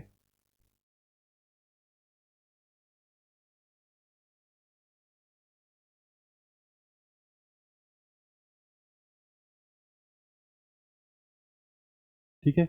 अब देखो ये कह रहा है वही सीरीज है, विघटन हो रहा है एक रेडियो सक्रिय नाभिक के जेड एक्स ए स्वतः विघटित होता है ना, होता है। तो ये सीरीज फॉलो करता है, ये फिर ये फिर ये फिर ये, जहां जेड तत्व का परमाणु संख्या है, विघटित संभव कण बताइए, ठीक। अभी हमने आपको केवल ये बताया कि अल्फा कण जाता है तो 2 की कमी क्रमांक में और 4 की कमी भार में, बीटा जाता है तो 1 की क्रमांक में वृद्धि होती है, भार चेंज नहीं होता, ठीक। लेकिन यहां देखो सारे में ये beta beta plus plus plus वाली चीज, ठीक है। तो यहाँ ये जो प्लस है ना, इसका मतलब है क्या हो रही है, कमी। और ये जो बीटा माइनस है इसका मतलब क्या है, हो क्या रही है, वृद्धि, ठीक। देखो जेड था परमाणु क्रमांक, एक की कमी हो रही है, तो सीधी बात है यहाँ क्या हो जाएगा, बीटा प्लस। सबसे पहले कौन सी चीज होगी, तो आप कहोगे बीटा प्लस। अब बीटा प्लस कहाँ दिया है, तो एक तो ये दिया बीटा, ठीक है। अब फिर 2 की कमी हो रही है क्रमांक में, 2 की कमी क्रमांक में कब होती है, जब अल्फा कण निकलता है, तो ये हो गया अल्फा कण, ठीक है। और फिर क्या हो रही है, एक की वृद्धि, और एक की वृद्धि के लिए क्या है, बीटा माइनस, मतलब ये। तो ऑप्शन नंबर हम लोग का क्या हो जाएगा, ये, ठीक। अब आपको ये बताना है कि जो अल्फा कण है, जो बीटा कण है, और जो गामा कण, किरण लंब लिखो, ठीक है, ठीक। तो क्या अल्फा कण और बीटा कण एक साथ निकलती है, ये बताना है आपको, ठीक। जैसे हमने आपसे बताया कि एक पात्र में हमने ये रेडियो एक्टिव एलिमेंट रख दिया, ठीक। तो ये पता आपको होगा, लो यहाँ पे हमने ये पॉजिटिव ले लिया, ठीक, यहाँ पे हमने ये नेगेटिव ले लिया, ठीक। तो अल्फा कण जो है वो तो भैया पॉजिटिव होते, तो ये कहाँ जाएंगे, नेगेटिव की तरफ, तो ये अल्फा। बीटा जाते हैं कहाँ, पॉजिटिव, क्योंकि वो नेगेटिव होते हैं, इलेक्ट्रॉन ही होते हैं। और ये सीधा निकल जाता है कौन, तो आप कहोगे ये निकलती हैं गामा। कौन निकलती हैं? गामा किरण निकलती।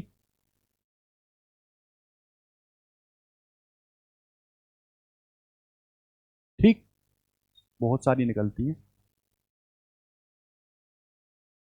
ठीक, तो पहली बात तो ये है कि अगर अल्फा कण नेगेटिव पे पहुंच रही हैं तो पक्की बात है वो क्या होती हैं? धनावेशित। बीटा कण यदि पॉजिटिव पर पहुंच रही हैं तो बीटा पक्की होती होंगी कौन सी? ऋणावेशित। और गामा किरणें जो है वो सीधी निकल जाती हैं बिना किसी भी फील्ड को प्रभावित करते हुए। इसका मतलब वो क्या है? ना पॉजिटिव पे जा रही हैं ना नेगेटिव पे जा रही हैं, तो क्या है? सीधी निकल रही हैं, तो वो उदासीन। और फिर गामा किरणों की जो विशेषता है वो क्या है? इलेक्ट्रोमैग्नेटिक वेव, है ना। इलेक्ट्रोमैग्नेटिक वेव है, वैद्युत चुंबकीय तरंग है। तो सीधी सी बात है इनकी जो वेलोसिटी है वो प्रकाश की वेलोसिटी के बराबर। ना ई में विक्षेपित होंगी और ना बी में विक्षेपित होंगी। ठीक है, तो हम आपसे ये पूछ रहे हैं कि क्या अल्फा कण और बीटा कण सीधे निकलते हैं किसी एलिमेंट से? अगर अल्फा कण और बीटा कण निकल रहे हैं तो वो क्या इमीडिएटली निकल सकते हैं? तो नहीं। अल्फा कण निकलता है तो बीटा कण संभव नहीं। अल्फा कण के साथ गामा किरणें निकल सकती हैं, ठीक है, या बीटा किरणों के साथ गामा किरणें निकल सकती हैं, लेकिन कभी भी अल्फा कण के साथ साइमल्टेनियसली बीटा कण नहीं निकलेगा। ठीक है, क्यों? क्योंकि अल्फा कण की सिचुएशन में जो नंबर ऑफ प्रोटॉन होते हैं वो क्या होते हैं? न्यूट्रॉनों से ज्यादा। लेकिन बीटा कण की सिचुएशन में जो न्यूट्रॉन होते हैं वो किसके ज्यादा होते हैं? प्रोटॉन, है ना। तो यहां तो कंडीशन ही चेंज है। तो फिर आपने ये तीनों लगातार क्यों निकाली? तो लगातार इसलिए निकाली क्योंकि ये एलिमेंट चेंज हो रहा, ये एलिमेंट चेंज हो रहा, मतलब अल्फा कण निकालने के बाद वो जो चेंज हुआ उसकी प्रॉपर्टी के हिसाब से क्या निकला? बीटा। तो अल्फा के साथ साइमल्टेनियसली बीटा नहीं निकलती। अल्फा के साथ गामा निकल सकती है, बीटा के साथ गामा निकल सकती है। इतनी बात है। अब इन्हीं की अगर प्रॉपर्टीज की आप बात करो, जो मैंने आपसे कहा था कि अल्फा का, ठीक, तो आप कहोगे सबसे पहली बात तो ये हीलियम का नाभिक है ना, He। अब मैं कहूँ आपसे इसका आवेश कितना होता है, तो दो वाली चीज है, तो 1.6 में 3 का गुणा 3.2 इंटू 10⁻⁻⁹ ठीक। अब ये जो है तो इसकी आयनीकरण क्षमता क्या होती है? बहुत ज्यादा। आयनीकरण क्षमता का मतलब क्या है? कि गैस जो है उनके परमाणु जो है उनसे इलेक्ट्रॉनों को निकाल लेना। तो ये गैसों को आयनीकरण बहुत जबरदस्त तरीके से करता है। ठीक, इसकी जो वेग है वो क्या होता है? काफी कम। ठीक है, आप कहो प्रकाश के वेग का 1/10 होता। ठीक है, आयनीकरण ज्यादा करेगा, सीधी सी बात है, वेग क्या होगा? कम। और कम होगा तो पक्की बात है भेदन क्षमता भी क्या होगी इसकी? भेदन क्षमता भी क्या होगी इसकी? कम। ठीक है, जब ये निकलेगा होगा क्या? कि नाभिक से ही वाली चीज होती। ठीक, तो ये एनर्जी रिलीज करता है। पहली बात तो आप ये समझ लो 2He4 वाली चीज है, और साथ में ये एनर्जी वाली चीज। ठीक है, फिर आप कहोगे वैद्युत क्षेत्र को प्रभावित करता है, चुंबकीय क्षेत्र को ये प्रभावित करता है, फोटोग्राफिक प्लेट पर ये प्रभाव डालता है। कौन? अल्फा कण। ठीक, इसी के पर्सपेक्टिव में अगर आप बीटा कण की बात करो, है ना, बीटा कण की बात करो, तो आप कहोगे बिल्कुल हूबहू ये इलेक्ट्रॉन ही है। ठीक, और मैंने अभी आपको ये प्लस वाली चीज बताई, तो ये है, इसमें क्या होता है? क्या हो जाती है? कमी। परमाणु क्रमांक में कितने की? एक की। ठीक, और यदि ये बीटा माइनस हो तो इनहेंस हो जाता है क्या? एटॉमिक। ठीक है, साथ में इनकी जो वेलोसिटी है वो लगभग सूर्य के प्रकाश के बराबर ही होती। ठीक, फिर ये विक्षेपित बहुत तेजी से होते हैं, इसका मतलब क्या है? ये हल्के हैं किसके कंपैरिजन में? अल्फा कणों के कंपैरिजन में। ठीक, फिर इनकी आप कहोगे भेदन क्षमता, तो भेदन क्षमता अल्फा से क्या होती है? ज्यादा। लेकिन बी गामा से क्या होती है, गामा से क्या होती है आप कहोगे, कम। गामा से क्या होती है, कम। फिर आयनीकरण, इनकी क्षमता तो होती है, मतलब गैसों के परमाणुओं से इलेक्ट्रॉनों को रिलीज करने की जो चीजें होती हैं वो तो होती हैं, लेकिन आयनीकरण जो है वो अल्फा से क्या होती है, कम। अल्फा से क्या होती है, कम। ठीक है। और गामा से कह लो क्या होती है, ज्यादा। ठीक। फिर ये भी किसी मोटी चादर को भेद सकती हैं। कितने एमएम की है, बीटा वाली चीज है। ठीक। तो ये हो गया आपका बीटा। अब यहाँ पे वो रिलेटिव वेलोसिटी वाली चीज थी, है ना, क्योंकि प्रकाश के वेग के बराबर था। ठीक। और जो गामा किरणें हैं, गामा किरणें हैं, तो ये कौन सी हैं, इलेक्ट्रोमैग्नेटिक वेव हैं। वेलोसिटी इनकी प्रकाश के वेग के बराबर होती है। नो इफेक्ट इन ई में और नो इफेक्ट इन बी में। वैद्युत तो चुंबकीय क्षेत्र को बिना प्रभावित किए सीधी निकल जाती हैं। इनकी गति बहुत क्या होती है, तीव्र। आयनीकरण क्षमता क्या होती है, आप कहोगे अल्फा और बीटा के कंपैरिजन में तो बहुत ही क्या होती है, कम। लेकिन ये बहुत मोटी चादर को भी क्या कर सकती है, मोटी चादर को भी भेदने में क्या है, ये सक्षम है। ठीक है। तो ये हुए आपके अल्फा किरण, बीटा किरणों और गामा किरणों के गुण। ठीक है। इतनी बात आपकी हुई। ठीक। और कोई जो चीज जो अल्फा किरणों से रिलेटेड हो, जो हम लोगों की छूट गई हो। ठीक। जैसे एक ये छोटा सा क्वेश्चन आप लिखो, क्या है, एक्स 90 200, ये है 90, ये है 200। यहाँ फाइनली हमको मिल रहा है क्या, उन्होंने कह दिया ये मिल रहा है वाई, और ये मिल रहा है 168, और ये कितना मिल रहा है, तो ये मिल रहा है 80। ठीक है। अल्फा कण और बीटा कण की संख्या बताइए। ठीक, बताइए क्या करना है इसमें। देखो, बीटा किरण जब भी निकलती है तो क्या वो परमाणु बाहर में चेंज करती है, नहीं। परमाणु क्रमांक को बीटा प्लस जो है वो एक घटा देती है, और बीटा माइनस क्या है, एक बढ़ा देती है। ठीक। सीधा समझो, जो ये जो चेंजेस हैं ये केवल अल्फा कणों के एमिशन से ही हैं। तो बताओ 200 से 168 हो रहा, कितने की कमी हो रही। आप कहोगे 170 30 32, मतलब 32 की कमी हो रही है ना। और एक अल्फा कण के निकलने से कितने की कमी होती है, 4 की। तो ये कितना हुआ, 4 अट्ठे 32, 8 तो निकल गए भैया अल्फा कण, है ना। अल्फा कण कितने निकले, 8। अब जब 8 निकलेंगे तो बाहर में भी 2 की कमी होती है। 8 की वजह से यहां कितने की कमी होगी, 16। कितने की कमी होगी, 16। तो यहां 90 में से आप 16 को सब्सट्रैक्ट करो तो कितना आ जाएगा, 74। 74 6 80 10 90, 74 आया। लेकिन दिया क्या था यहाँ, 80। तो 74 पे पहुंचने के बाद अब इसका एमिशन किसका होगा, बीटा का। और बीटा के एमिशन से यहाँ परमाणु क्रमांक बढ़ रहा, तो एक बढ़ता है परमाणु क्रमांक, और यहाँ है कितना, 80। तो सीधी सी बात है, कितना बढ़ेगा हम लोग का, 6।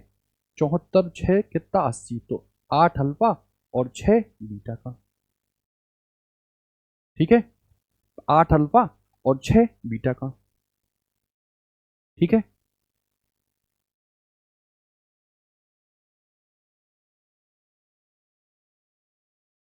ठीक। ये एक और देख लो जरा आप, हम लोग जो निकाल रहे थे ना, वो क्या आ रहा था, एन बराबर एन नोट ई की पावर माइनस के लैम्डा टी। ठीक। तो एन के रिस्पेक्ट में जो समय के साथ जो ग्राफ है वो कैसा जाएगा, मान लो ये है एन नोट वाली चीज, एक्सपोनेंशियली देखो, पहले तो इमीडिएटली इंक्रीज होगा और फिर धीमे धीमे इंक्रीज होगा। ठीक है। तो ये ग्राफ आ जाएगा। ठीक। तो बताओ, शुरुआत से बताओ। एक तो भैया सोडी और रदरफोर्ड सोडी ने दिया नियम, वो क्या था, एन बराबर एन नोट ई की पावर माइनस लैम्डा टी। इससे हमने कोरिलेट करा दिया, तो लैम्डा की वैल्यू आई 0.693 अपॉन टी हाफ। तीसरा, एन बराबर एन नोट 1/2 की पावर एन। एन बराबर टी बराबर क्या आ गया, तो आप कहोगे एन टी हाफ। ठीक है। और कोई फॉर्मूला, तो ये रेडियो एक्टिव आर बराबर रिएक्टिविटी वाला आर नॉट 1/2 की पावर n। ठीक है, यह है ना। और फिर ये एक शायद रेडियस वाली भी था, है ना, एक क्वेश्चन रेडियस वाला भी था एक मिनट देखते हैं। ठीक, ये देख लो, जो रेडियो एक्टिविटी की यूनिट है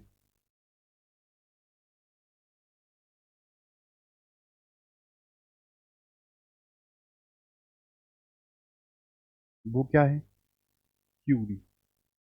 ठीक है, रेडियो एक्टिविटी की वो क्या है, क्यूरी। कभी कभार ये पूछ लेता है 3.7 इंटू 10⁻10 क्या, बैकुरल, बैकुरल। ठीक है, 1 क्यूरी बराबर। ठीक है, ठीक, तो अल्फा बीटा गामा के जो गण थे वो रेडियो एक्टिविटी का फेनोमेना क्यों आता है, वो रेडियो एक्टिविटी से ऑब्जर्वेशन करने के बाद एक सोडी और रदरफोर्ड ने फॉर्मूला निकाला, वो हाफ लाइफ क्या होती है, वो मीन लाइफ क्या होती है, वो लैम्डा की बात करो तो वो कैसे निकलता है। ठीक, यही चीज़ें थी किसमें, इस वाले चैप्टर में। एक और क्वेश्चन मैं लिख देता हूँ, इसको आप ट्राई करिए।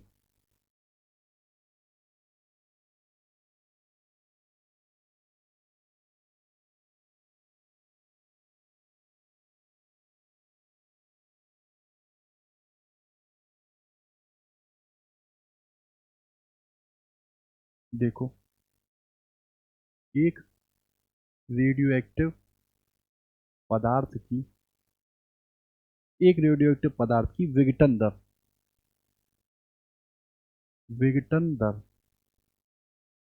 6 घंटे में, 6 घंटे में क्या हो जाती है, 800 विघटन प्रति मिनट, 800 विघटन प्रति मिनट, प्रति मिनट की दर से, दर से क्या हो जाती है, गिरकर,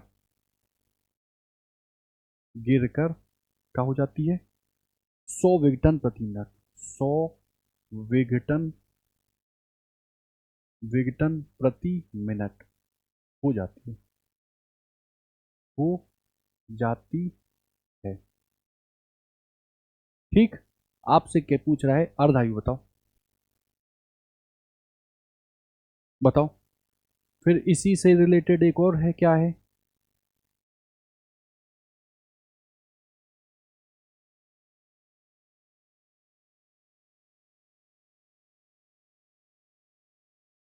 चलो यही देखो। अच्छा बताओ, 800 विघटन प्रति मिनट से 100 हो रही है ना, ऑब्जर्व लेके बताओ, 800 से पहले क्या होगी, आधी होगी, 400, 400, 400 से फिर आधी होगी 200, 200 से फिर आगे कितनी, 100 होगी। तो एक हाफ, दो हाफ, तीन हाफ लाइफ हुई ना ये, तो ये एन की वैल्यू कितनी आ गई, 3 आ गई। तो मुझे क्या बताना है, मुझे क्या बताना है इसमें, अर्धायु टी हाफ निकाल दो, टी बराबर एन टी हाफ। ठीक है, एन की वैल्यू कितनी आई, 3, टी हाफ की वैल्यू मैंने एक्स मान ली, टोटल समय कितना दिया है, 6 घंटे। ठीक है, काट दो, कितना आ गया, 2, एक्स की वैल्यू कितनी आ गई, 2, टी हाफ कितना आ गया, 2। एक मिनट देख लो, ठीक है, सोलने का 2 घंटा। ठीक है,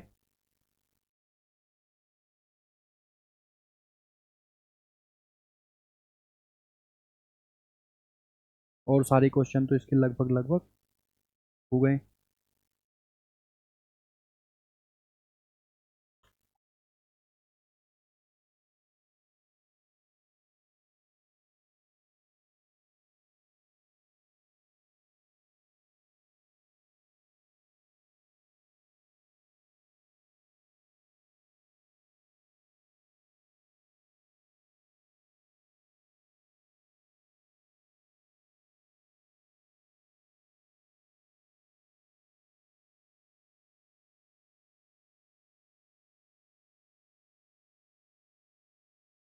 ठीक, बाकी सारे तो क्वेश्चन इसके लगभग हो गए। अच्छा, वो पूछ रहे अल्फा पार्टिकल में क्या होते हैं, तो हीलियम का नाभिक होता, तो इलेक्ट्रॉन वाली चीज होती होगी, नहीं, तो क्या होते होंगे, प्रोटॉन और न्यूट्रॉन, तो दो प्रोटॉन और दो न्यूट्रॉन। ठीक है, साथ में ये पूछा है डबली आयनाइज्ड हीलियम, ठीक है।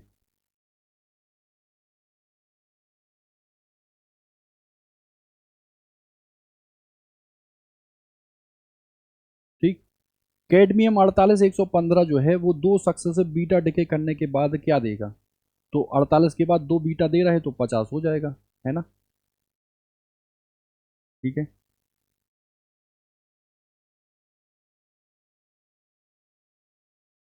देखो पूछ रहा है 800 ईयर में हाफ लाइफ 800 है, 800 है हाफ लाइफ, 6400 सालों में वो कितना हो जाएगा, 6400 बराबर एन, टी हाफ कितना है 800, काट देना, 8 अट्ठे 64, फिर क्या निकाल दोगे, एन बराबर एन नोट 1/2 की पावर एन, है ना। एन कितना आ गया 8, दो दूनी काट दो, 32 दूनी 64, 128, 8 कितना होता है, दो दूनी 4 दूनी 8 दूनी 16 32 दूनी 64 दूनी 128 256, 256। ठीक है, प्रारंभिक का 256, सारे के सारे यही है जो हम लोगों के रिलेटेड थे, किससे, रेडियो एक्टिविटीज। ठीक है, ठीक, बाकी जो हम लोग का जो नेक्स्ट टॉपिक है इसी में, उसको हम लोग क्या बोलते हैं, न्यूक्लियर एनर्जी। ठीक है, तो हम लोग का रेडियो एक्टिविटी हो गया। न्यूक्लियर एनर्जी की बात करो तो उसमें जितनी भी चीज़ें हैं उसको हम लोग नेक्स्ट टॉपिक में देखेंगे, फ्यूज़न क्या है, फिजन क्या है, हाइड्रोजन बम क्या है, नाभिकीय रिएक्टर क्या होता है, सन की इनॉर्मस एनर्जी का यूज़ क्या है, और ई बराबर एम सी स्क्वायर को हम लोग को रिलेट करने के बाद आप कहोगे मास डिफेक्ट डिस्कस करने के बाद द्रव्यमान क्षति।